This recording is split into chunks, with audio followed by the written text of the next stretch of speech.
በእውነት ክርስቶስ ወደ ዓለም የመጣው እግዚአብሔር ቤተሰቦች የሰው ልጅ ሕይወቱ ይለወጥ ዘንድ ነው እንጂ በዚያው ባለበት ጸንቶ ይኖር ዘንድ ነው። እግዚአብሔር ሰው የሆነው እኛን ከሐዘን ወደ ደስታ ለመመለስ ነው እንጂ በሐዘን ላይ ሐዘን ለመጨመር ነው። አዳም ያዘነውም አባቶቻችን እንደነገሩን ገነትን ከማጣቱም በላይ አዳምን ያሳዘነው እግዚአብሔርን ማሳዘኑ፣ እግዚአብሔርን ማስቀየሙ ነው። እግዚአብሔር የሰጠንን ነገር ብናጣ ወገኖች እግዚአብሔርን በማግኘት እናካክሰዋለን፣ እንተካዋለን። በእንስራ ቀድተን ቤታችን ወስደን ምንጩ ግን ቢደርቅብን ምን እንሆናለን? ቤታችን ቀድተን ያኖርነው ውሃ ያልቃል። የምንጭ ውሃ ቢኖር ግን ለዘላለም ስንጠጣው እንኖራለን። ኢየሱስ ክርስቶስ ወደ ዓለም የመጣው ለሰው ደስታውን ለመመለስ ነውና በክርስቶስ መምጣት በክርስቶስ መወለድ ብቻ የሰው ልጅ ደስ እያለው ሊኖር ይገባዋል። ክርስቲያኖች የተደረገልንን አስቡ። በመላእክት እንኳን ልንቀና አንችልም። ምክንያቱም ክርስቶስ መስሎ የመጣው እኛን ስለሆነ ነው። የተካፈለው የእኛን ባህሪ ነው እንጂ የመላእክትን ባህሪ አይደለም። በምድር ላይ ከተመላለሱ ሰዎች መካከል ክርስቶስን የሚያክል ማን ነው? አዳም፣ አብርሃም፣ ይስሐቅ፣ ያዕቆብ ማንም አይደለም። እግዚአብሔር እንደ ሰዎች አይደለምና በሱ ፊት ልንናገር ይገባል። እግዚአብሔር ብትነግሩት አይታዘብም ወገኖች። ሰው ብትነግሩት ይታዘባል፣ ሰው ብትነግሩት ይጸየፋል። እግዚአብሔር ብንነግረው ደስ ይለዋል። የበለጠ ኃጢአታችንን ይቅር ብሎ እኛን ይወደናል። ይህችን ሴት ይቅር ሚላት ነው ኃጢአቷን አሳስባት እንጂ እንደ ሰዎች ሊያጋልጣት አይደለም። ሰዎች ካወቁ የሚጠቀሙበት እኛን ለማቁሰል ነው። እግዚአብሔር ደግሞ ኃጢአታችንን ገልጠን ስንነግረው የሚጠቀምበት ወይም ደግሞ የሚያደርገው እኛን ማከም ነው። እኛን ለማዳን ኃጢአታችንን ገልጸን እንድንነግረው እንድንናዘዝ ይፈልጋል። ለምን? የማያውቀው ሆኖ አይደለም፣ እንድንተዋት ተናዘን ከዚህ በኋላ ላናደርጋት ቃል እንድንገባ ስለሚፈልግ። በመጽሐፍ ያገኛችሁትን እግዚአብሔርን ድሃ ሆኖ ታገኙታላችሁ። ድሃ ሆኖ ያላገኛችሁትን እግዚአብሔርን በሰማይ በዙፋኑ ላይ ተቀምጦ ልታገኙት አትችሉም። በጥቂቱ መታመን ካልቻለ እግዚአብሔር ጥቂቱን ነገር ወደን ፈቅደን ስንሰጥ ካላየን በስተቀር ትልቁ ነገር ሊሰጠን አይችልም። ለዚህ ሰማይ መላእክትን ለምስጋና ያቆመ እኛንም በዚህ ምድር እንድናመሰግነው የፈቀደ ካለመኖር ወደ መኖር ያመጣን በዚህም ዓለም በስርዓት የሚመግበንና የሚያኖረን የቅዱሳን አምላክ እግዚአብሔር ልመናችንን አልከለከለንምና ቸርነቱንም ከኛ አላራቀምና ለስሙ አጠራሩ ከዘላለም እስከ ዘላለም ድረስ ክብርና ምስጋና ይሁን።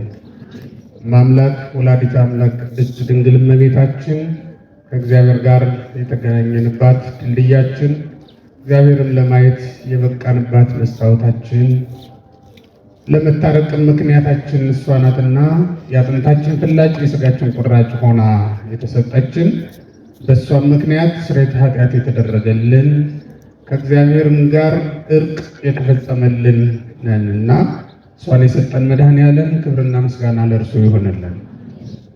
ወዘሰ ይሰቲ እማይ ዘእህቦ አነ ይጸም ለዓለም፣ እኔ ከምሰጠው ውሃ የሚጠጣ ለዘላለም አይጠማም የሚለውን የቅዱስ ወንጌል ክፍል ዛሬ እንደተነበበው እሱን መነሻ አድርገን ጥቂት ጊዜ ከኔ ጋር እንቆያለን።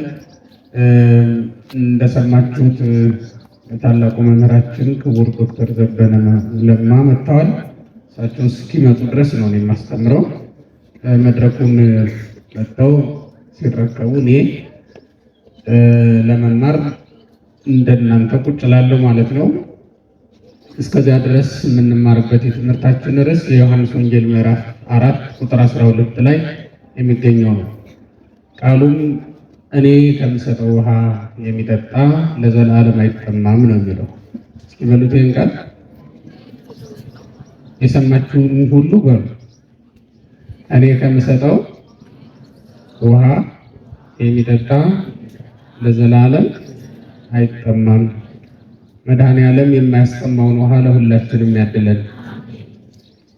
አምላካችን መድኃኒታችን ኢየሱስ ክርስቶስ ለስም አጠራሩ ክብር ይግባውና የጠፉ ነፍሳትን ፍለጋ በዓለም ሁሉ ይመላለስ በነበረ ጊዜ፣ በምድር ላይ ይመላለስ በነበረ ጊዜ ያገኛት ሴት ከሁሉ ይልቅ ፈተና የጸናባትና ችግር የበዛባት ሴት እንደነበረች በታሪክ እንረዳለን። ሳምራዊት ተብላ በስሟ በወገኖቿ ስም የተጠራችው ሴት እናት በዚህ በዮሐንስ ወንጌል ምዕራፍ 4 ላይ የምናገኘው አምላካችን ኢየሱስ ክርስቶስ ሰውን የማይንቅ አምላክ፣ ሰዎች እንደጠሉት የማይጠላ እንደ ሰዎች ባዩን ዓይን የማያየንና የማይመለከተን በመሆኑ ምንም እንኳን ሰዎች የጠሏትና የተዋት ሴት ብትሆንም ቅሉ አምላካችን መድኃኒታችን ኢየሱስ ክርስቶስ ፈልጎ እንዳገኛት ታሪኩ ይነግረናል። ያቺ ሴት እዚያ ቦታ የተገኘችው ዕለት ዕለት የምታከናውነውንና የምታደርገውን ስራ ለመስራት ሁልጊዜም እንዳስለመደችው ውሃ ለመቅዳት ወደ ውሃው ምንጭ ወረደች። ያን ቀን ግን ያልጠበቀችውን የሕይወት ውሃ ተጠጣ ዘንድ ከእግዚአብሔር ዘንድ በረከትን አገኘች። እሷ ስትመላለስ የነበረው ከዚህ በፊት እንስራዋን ሞልታ ትሄዳለች፣ በበነጋው ደግሞ አልቆባት ትመለሳለች። እንዲህ ነበር ኑሮዋ። እግዚአብሔር ያንን የድካም ሕይወት ሊቀይርላት ስለፈለገ ዛሬ በዚያ የምንጭ ውሃ አጠገብ አገኛት። እንደ ከዚህ በፊቱ እየተመላለሰች የምትቀዳውን ውሃ ሳይሆን ቀድታው የማታውቀውን የዘላለም ሕይወት ውሃ ያጠጣት ዘንድ ነው ወደዚህ ምድር የመጣው። በእውነት ክርስቶስ ወደ ዓለም የመጣው የእግዚአብሔር ቤተሰቦች የሰው ልጅ ሕይወቱ ይለወጥ ዘንድ ነው እንጂ በዚያው ባለበት ጸንቶ ይኖር ዘንድ ነው። እግዚአብሔር ሰው የሆነው እኛን ከሐዘን ወደ ደስታ ለመመለስ ነው እንጂ በሐዘን ላይ ሐዘን ለመጨመር ነው። በእርግጥ ክርስቶስ በዚህ ምድር ላይ ከተቀበለው መከራ የተነሳ ያንን መከራውን በማሰብ ቅዱሳን ሁልጊዜ ስለ ክርስቶስ ሐዘንተኞች ሆነው ይኖራል። ልብን ደስ የሚያሰኝ እና ደስ ብሏቸው ወደው የሚቀበሉት መከራ ነው። ስለ ክርስቶስ የክርስቶስን መከራ ማሰብ ለነፍስ ትልቅ ደስታ ነው። መንግስቱ ለልብ ስቅለተ ሥጋይ ነው። ማር ይስሐቅ የልብ ደስታው ስልጣኑ ክብሩ ምንድን ነው ትለኝ እንደሆነ ሥጋን ከክርስቶስ ጋር በመስቀል ላይ ማዋል፣ በክርስቶስ መስቀል አጠገብ ማቆም ሰውነትን፣ ይሄ ነው ለልብ ክብሩ ይላል። እንዲህ ስለሆነ ነው ቅዱሳን ወደው የሚቀበሉት እንጂ አዳም በኃጢአቱ ምክንያት ስለተጎዳ የመጣችበትን ሐዘን አይደለም። ብርቱ ሐዘን ነፍስን ከእግዚአብሔር የሚለይ መከራ ሲያጋጥም ነው እንጂ ነፍስን ከእግዚአብሔር ጋር የሚያገናኝ መከራ ሲያጋጥም ሐዘን አይደለም። በአጻፋው ይታወቃል፣ ደስታ ነውና ቅዱሳን ደስ ብሏቸው የሚቀበሉት ነው። ከእግዚአብሔር የሚለይ ነገር ሲያጋጥማቸው ብቻ ነው ሐዘን እንደገጠማቸው የሚቆጥሩት። አዳም ያዘነውም አባቶቻችን እንደነገሩን ገነትን ከማጣቱም በላይ አዳምን ያሳዘነው እግዚአብሔርን ማሳዘኑ፣ እግዚአብሔርን ማስቀየሙ ነው። ምክንያቱም እግዚአብሔርን ማጣት ሙሉ ሕይወትን ማጣት ስለሆነ ነው።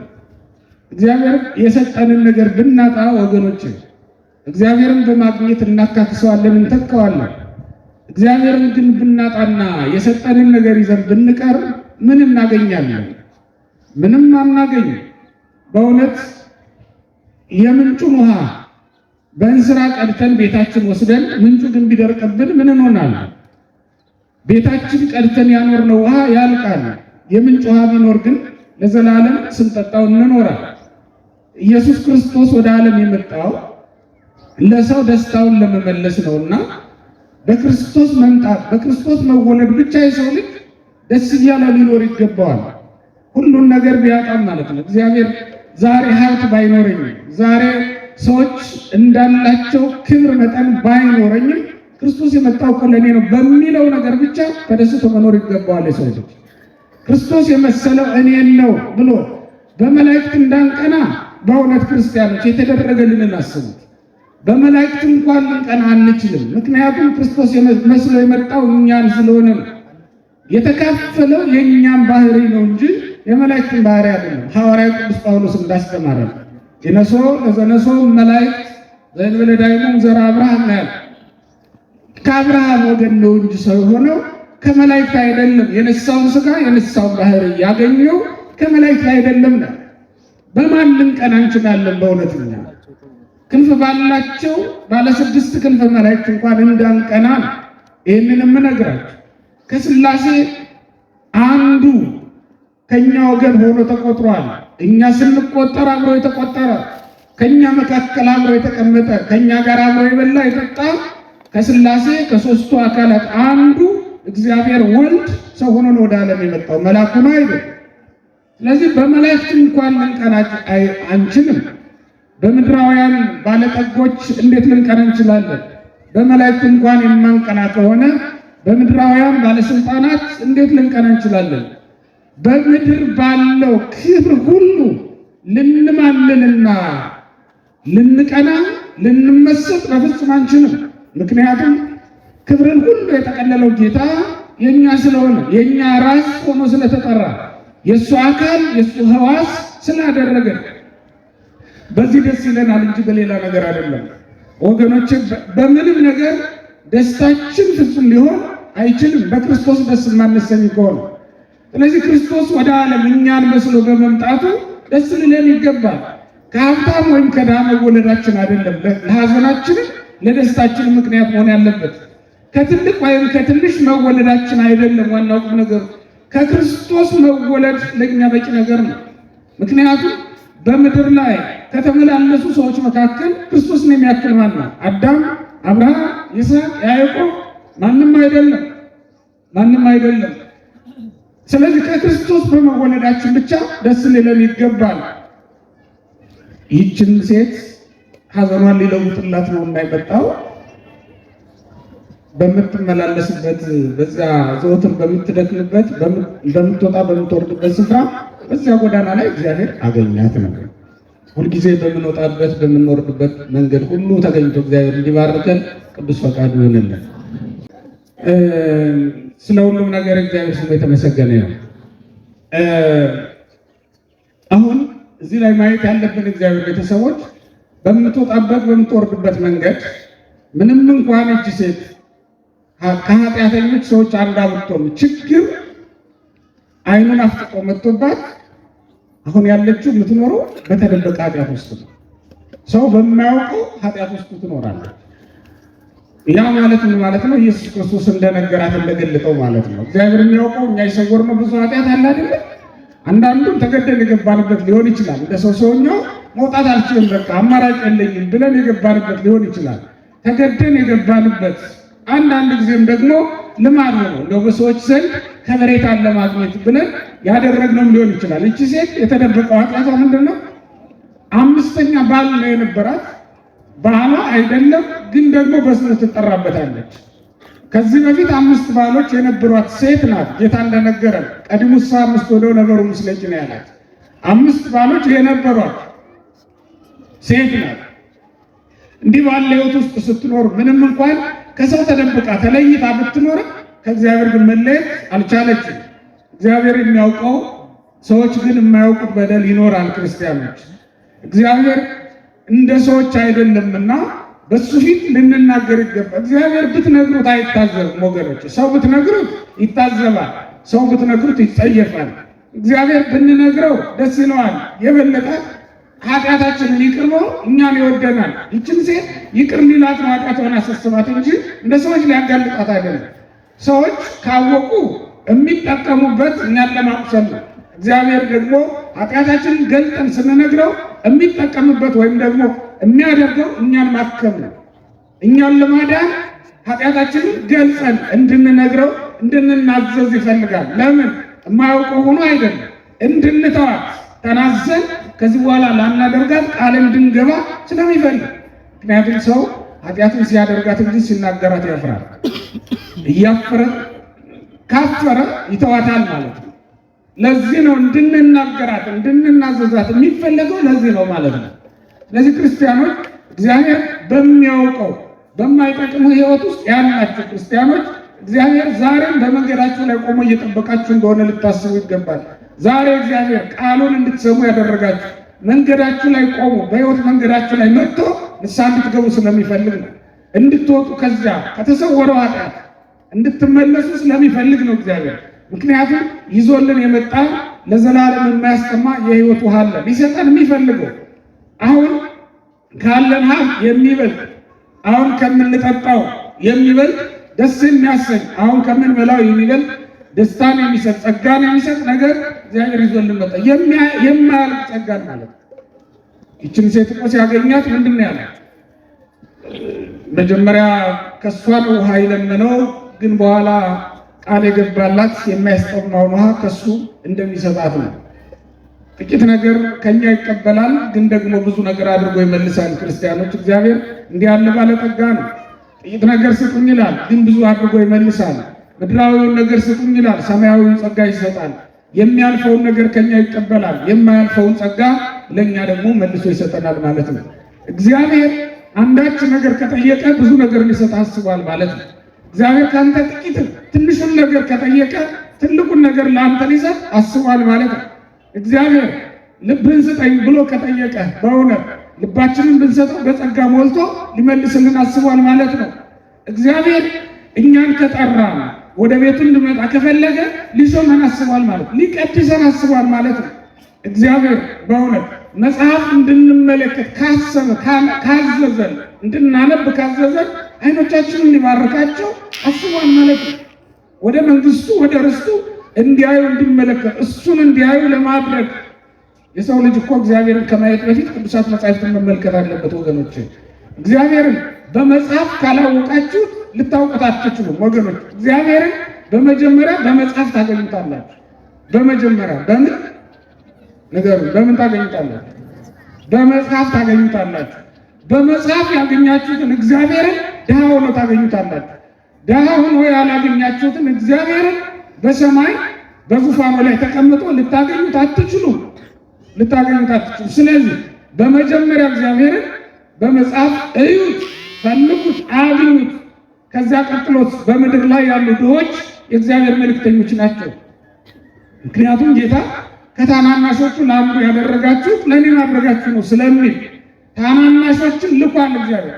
ታናናሾችን የማይንቅ ሰው እግዚአብሔርን ያከብራል።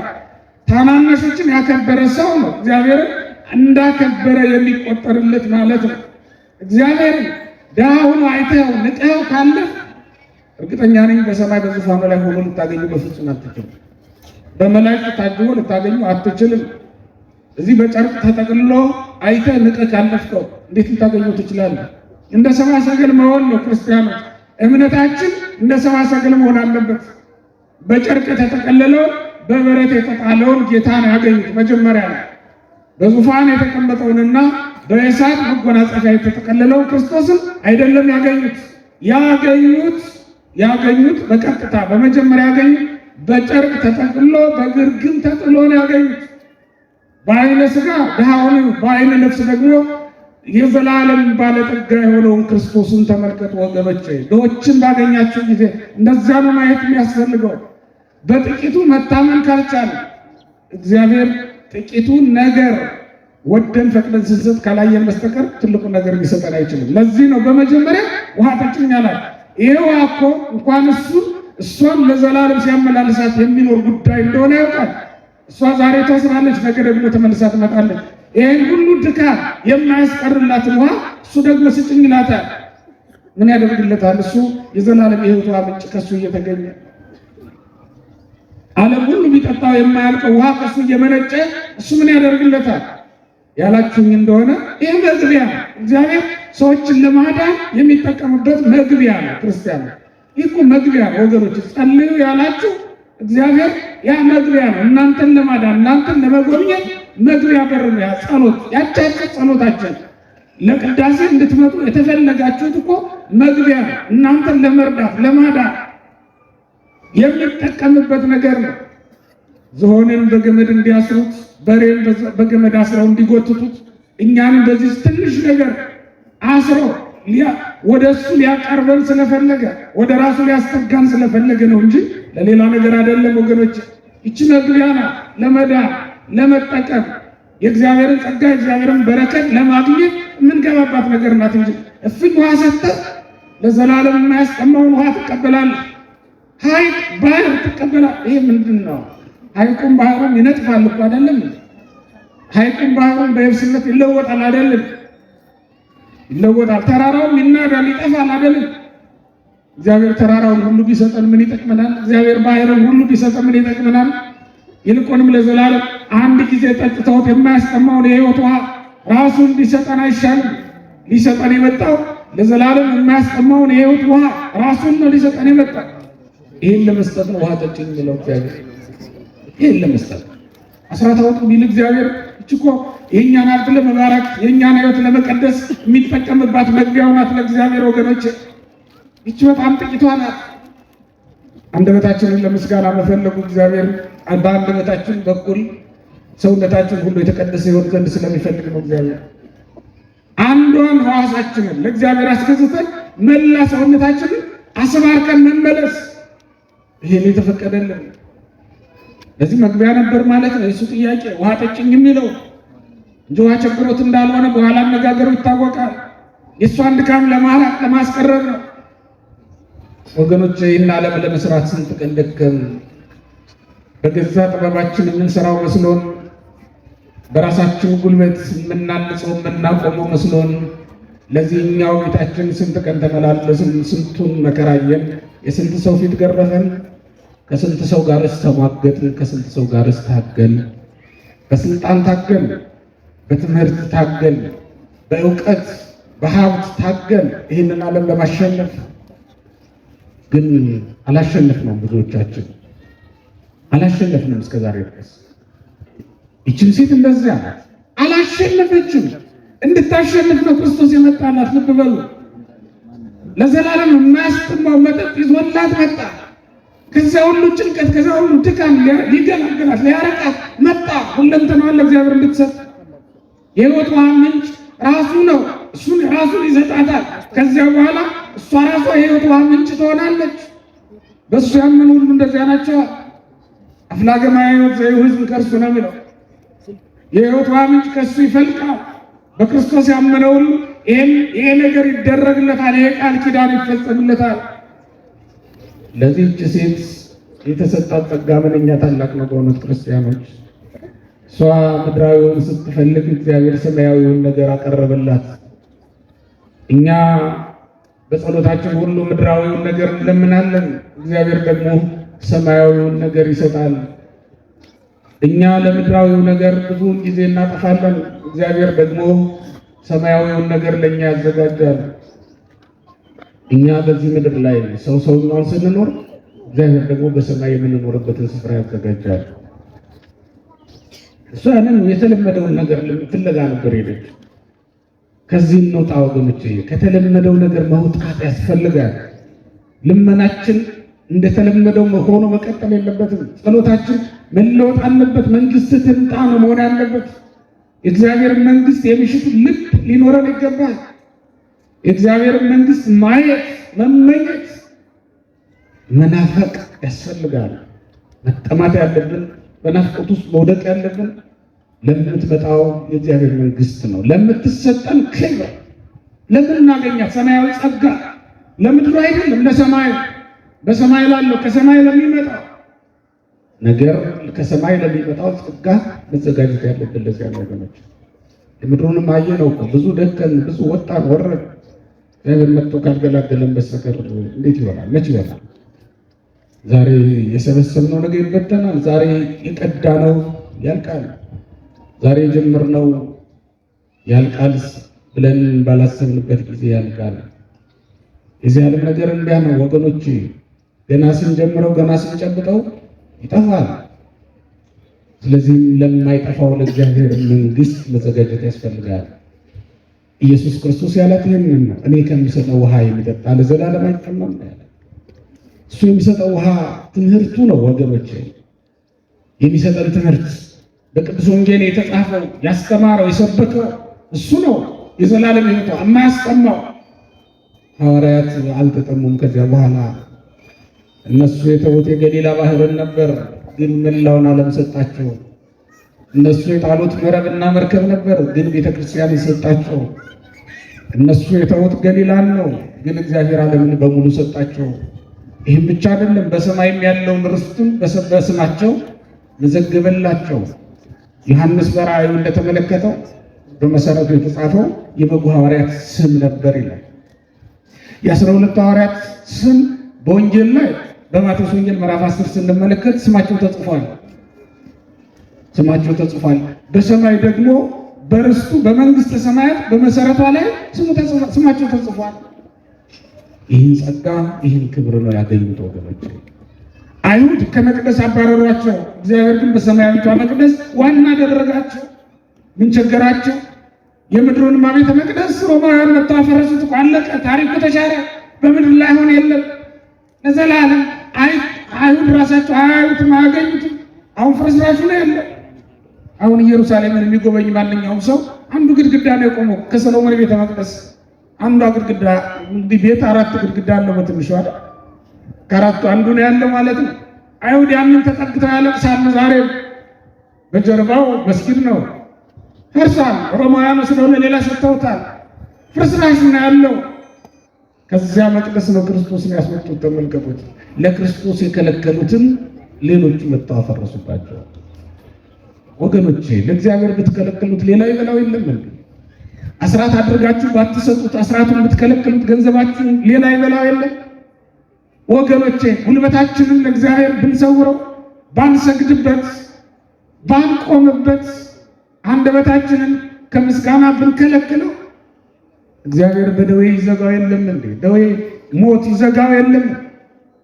እንኳን ቤታችንን አንደበታችንን ያፈርሰው የለም እንዴ? ሞት ይለውጠው የለም? ሕይወታችን በሞት ይለወጥ የለም? ይህ ሕይወት ምንድን ነው? በእውነት ሰው የማለዳ ጤዛን አምኖ ውሃ ሳይቀዳ ይቀመጣል እንዴ? ክርስቲያኖች እስኪ ንገሩን። የዚህ ዓለም ሕይወት እንደ ማለዳ ጤዛ እንደሆነ አታውቁም እንዴ? የዚህን ዓለም ሕይወት አምኖ የወዲያኛውን ዓለም ሕይወት ሳይዙ መኖር ይቻላል እንዴ? ክርስቲያኖች እንደዛ አይደለም። በማለዳ ጤዛ ተስፋ የሚያደርግ እንደሌለ ሁሉ በዚህ ዓለም ሕይወትን ተስፋ የሚያደርግ ሰው ሊኖር አይገባም። አሁን የሰራችሁትን ቤት ሰዎች አሊያም ደግሞ ዘመን ያስረጀውና ይፈርሳል። በሰማይ ያለውን ቤት ግን የሚሰጠን እግዚአብሔር ነውና ማንም የማያፈርሰውም ለዘላለም ይኖራል። ለዚያ ነው ማሰብ፣ ለዘላለም ለሚሰጠን ነገር ነው መትጋት የሚያስፈልገን። ለዚያች ሴት ቃል የገባ እግዚአብሔር ለእኛ ለሁላችንም የማያስቀመውን የሕይወት ውሃ እንዲሰጠን ቅዱስ ፈቃዱ ይሆነልን። እግዚአብሔር